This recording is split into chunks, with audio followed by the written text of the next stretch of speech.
Ao longo da última semana, a diplomacia brasileira intensificou o diálogo com o governo americano para evitar sanções ao ministro Alexandre de Moraes do Supremo Tribunal Federal, STF. O analista de política da CNN, Caio Junqueira, o analista de internacional da CNN, Lorival Santana, e Christopher Garman, diretor executivo da Eurasia Group, comentam o assunto. Fluxo das conversas. A posição poderia ser revista em um segundo momento, caso os Estados Unidos decidam cumprir com as ameaças contra Moraes. O plano também acompanha com atenção a abertura do inquérito contra o deputado federal licenciado Eduardo Bolsonaro. A base governista entregou nesta terça-feira uma representação no Conselho de Ética da Câmara pedindo a cassação de Eduardo. A alegação é de quebra de decoro por ataques sistemáticos e deliberados contra instituições democráticas. Enquanto isso, a oposição vê a abertura dessa investigação como um tiro no pé do Supremo. A estratégia, segundo os oposicionistas, apenas fortalece a tese de perseguição política ao deputado licenciado. Nunca possa considerar na investigação mais uma evidência de que o regime brasileiro está, sim, censurando quem se opõe a ele. E aí vocês complementam. Essa investigação apenas aumenta a possibilidade de uma sanção contra Moraes. E depois de um período calmo, a Eurasia considera que os riscos à relação bilateral aumentam.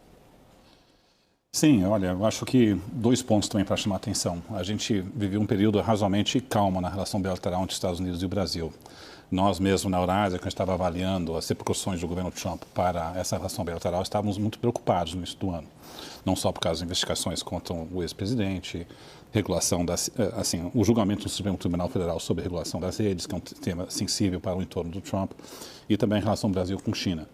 Dado o início desse governo, onde o Trump comprou tantas crises e fez um embate muito grande contra aliados na política tarifária, ele estava apagando incêndios muito maiores. Então, o foco não estava no Brasil. O que nós estamos vendo agora é que esses temas que estavam latentes eventualmente aparecem, né? Nós temos um secretário de Estado, Marco Rubio, com uma visão não só anti-China, mas também que está defendendo a visão do entorno do presidente Trump, que o julgamento contra o ex-presidente Bolsonaro representa uma perseguição política e é um governo que sempre se posicionou contra as decisões do Supremo Tribunal Federal. E o embate entre o Elon Musk e o tribunal aqui é um histórico que ainda está vivo. Então, essa fala do Marco Rubio, para mim, é um sinal que algo vem. Não sei se vem através do ato Magnitsky, que é uma ferramenta poderosa de sanções que realmente pode... É pesado, mas isso pode dificultar a capacidade do ministro até ter uma conta bancária, não é? Ou pode ter uma sanção mais leve, de barrar a entrada nos Estados Unidos, não é? Você pode ter uma sanção mais leve, mas algum tipo de sanção vem, não é? Acredito eu, ao longo desse julgamento do presidente Bolsonaro. O que a gente alertou é que o pedido de investigação ao Eduardo Bolsonaro, logo depois das falas do Marco Rubio, parece que é o judiciário e o governo brasileiro dando uma troca ao fato que o Eduardo Bolsonaro está lá. Então, nós consideramos que sim, que é uma resposta direta à fala do Marco Rubio. Ela, inclusive, é mencionada nas peças pelas quais o Procurador-Geral da República e depois o ministro do Supremo dão início a esse inquérito, a essa investigação. Então, no fundo, eu até vi o debate de vocês ontem à noite, eu concordo com os comentários que vocês fizeram aqui.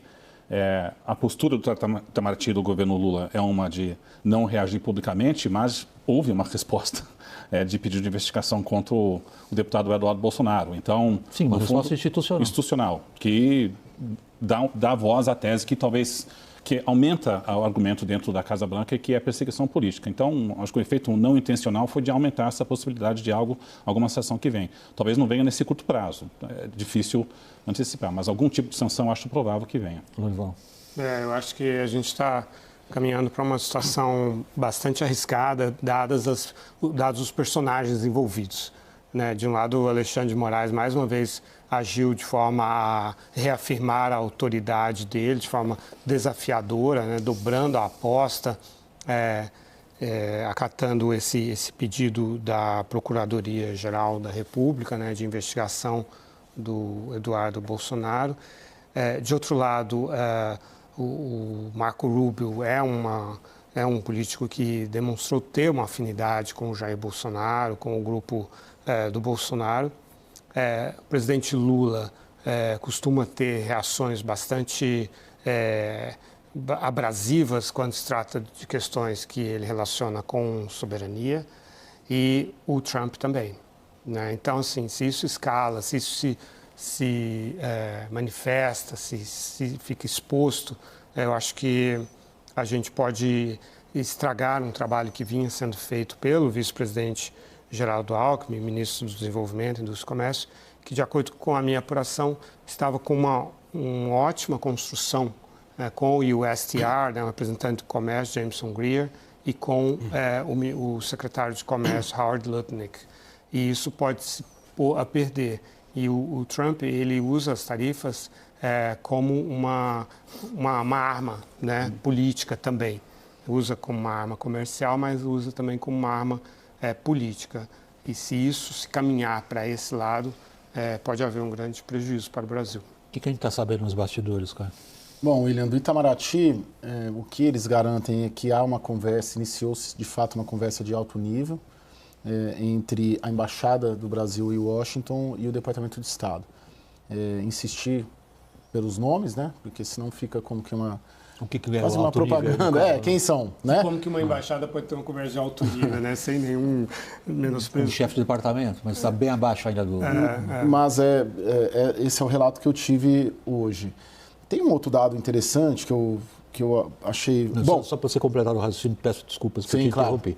Alto nível definiram para você que nível é esse alto? Não, e eu perguntei, viu, William? Mas não. Mas iniciou-se ali uma tentativa de construir-se alguma coisa.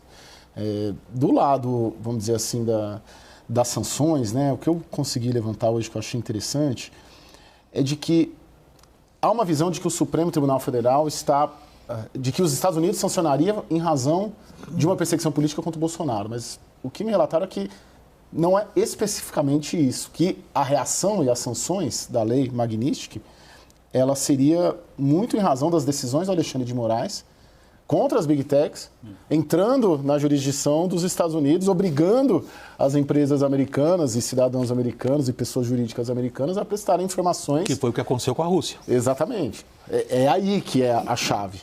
E a leitura que eles estão tendo é que a resposta do Supremo é política. Achar porque a gente vai condenar o Bolsonaro.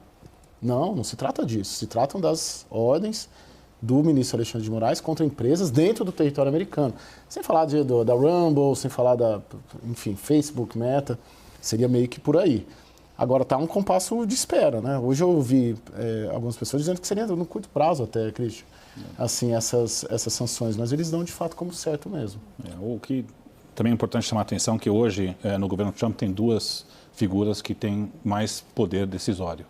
É o secretário de Tesouro Scott Bessent, que está negociando as tarifas, e é o secretário de Estado Marco Rubio, que também assumiu a função dupla do National Security Council. Então, no fundo, esses dois assessores de Trump é que estão com mais influência no governo Trump hoje. Mesmo que o secretário de Tesouro Howard Lutnick e Jameson Greer, que é do lado tarifário, não tem um interesse de agravar a relação bilateral, o Marco Rubio tem peso sim nesse governo. Cris, desculpa, Leonel, não, só concordando. Eu queria levantar outro ponto. A gente tem tido dificuldade, muitas vezes, em estabelecer padrões no que a administração atual Trump faz. Seja coisa tarifária, seja decisões geopolíticas. E aí eu submeto a tua avaliação exatamente a essa questão.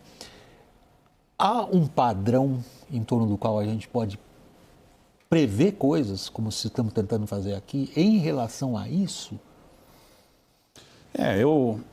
Eu só, em relação a isso, não sei se dá para poder traçar um padrão específico, mas eu diria, a grande lição que eu tenho nesses 124 dias de governo é que é um governo que se acha revolucionário em vários sentidos, em refazer a ordem comércio global, financeira, esse lado também de liberdade de expressão, no fundo, que era...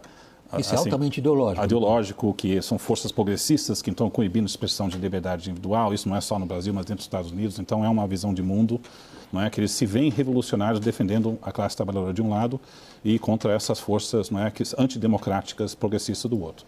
E temos um presidente Trump que também se mostra minimamente pragmático para tentar evitar cenários econômicos mais catastróficos e ele reage com instinto e ele recua em momentos estratégicos. Mas é a combinação desses dois vertentes, William. Então, talvez o tamanho das sanções contra o ministro Alexandre de Moraes possa ser negociado. Mas temo eu, se a reação do governo brasileiro não deve ser de ficar parado. Acho que o governo brasileiro vai ficar mais quieto nas declarações públicas. Se vier alguma medida mais forte, deve ter resposta brasileira. O estilo do governo Trump é poder dobrar a aposta, algo muito forte que depois pode rever e voltar parcialmente atrás. Então, é um ciclo escalatório que vem antes de um... A gente está lidando com duas instituições que dobram a aposta, que é o Supremo Tribunal Federal dobra a aposta e a Casa Branca hoje dobra a aposta. E nenhum vai conseguir. O Supremo, com o Gonê, não vai conseguir impedir que a Casa Branca sancione o Alexandre de Moraes, o Fábio Schor e o Paulo Gonê. E a Casa Branca fazendo isso não vai impedir o Supremo de condenar o Bolsonaro e os céus da trama golpista. Então, a única solução que eu imagino é uma solução negociada, uma solução política, seja, sei lá, um presidente de oposição sendo eleito, indutando, tendo uma negociação. É só pela negociação, só pela política. E também deve haver alguma forma de mais regulação e oneração das plataformas de redes sociais sobre o conteúdo que eles produzem. Né? Seja a decisão do Supremo, seja a regulação no Congresso. Então, não é só a resposta do governo brasileiro, mas vai ser... Provavelmente vamos ter mais regulação sobre essas empresas de tech também. Que é o ponto que foi levantado ontem pela AGU. Isso. A AGU interpela o Supremo e pede, em nome do Executivo, uma decisão rápida sobre regulação de redes sociais. Leia-se sobre as Big Techs, que dia sim, dia não, têm sido atacadas pelo presidente Lula. Aí volta ao teu argumento inicial, Caio. O Bolsonaro passa a ser uma questão, digamos, subordinada a outra maior, que são as Big Techs, e é onde o Brasil é parte de uma conflagração planetária. Lorival, para a gente encerrar.